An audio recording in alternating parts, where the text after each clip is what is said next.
These are really, really important stories that you need to be able to tell when you're under pressure in certain situations. So plenty of help there. That's the bulk really of the meat of the content in the course.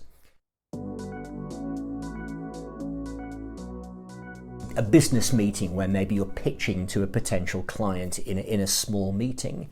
How you perform in a bigger meeting. You know, are you saying things that are being listened to? Do you have that sort of sense of gravitas so that people will pause and listen to what you have to say?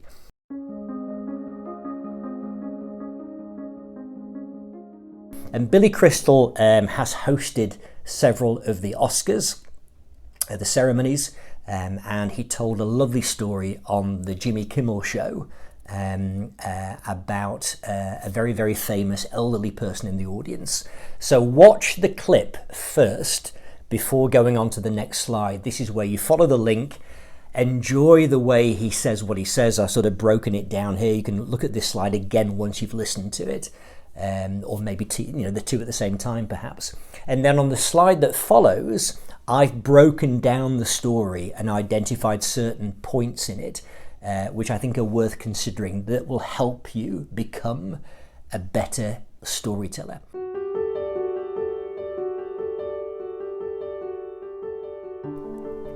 If you're wedded to your pre-planned agenda and you've got 30 minutes of material, sometimes the organizer will say, well, actually, we're a little bit running over time. Would you mind cutting it down to 15? And you've got to be able to adapt. So again, storytelling is not just the way you framed the whole presentation. It's your ability to adapt and find different ways of saying the same thing, possibly even in an improvised sense. Years ago, I came across an unusual graph which showed the attention level of an audience. I think they were university students listening to an hour-long lecture by a professor. And it starts very high. It starts right up here because the audience is always very attentive just before the speaker opens their mouth, because we're intrigued to know what this person's going to be like. I hope they're going to be better than the last one. It's a little bit like back in school days, if you can remember your school days.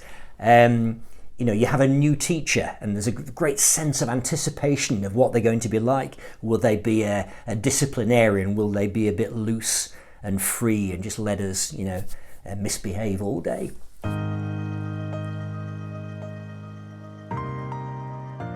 "60 phrases" is a relatively new piece of content for me. I've sort of developed this in the last couple of years or so.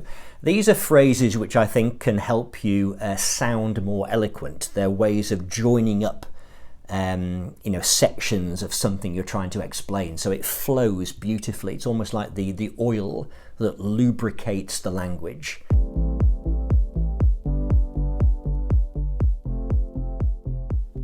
Now, some people have an issue with getting their voice to be heard. It doesn't seem to carry very well. Even with a microphone, sometimes you struggle to hear them if you're at the back of the audience. So they need to learn to project their voice more effectively. And I was taught a technique years ago by an acting coach. He worked with professional actors and he used a visualization technique, which I thought was really interesting. So what you do is you imagine where you want the words to land. How far do you want them to carry? So if the person's, maybe a couple of meters in front of you, that's how far they have to carry. So your projection adjusts accordingly.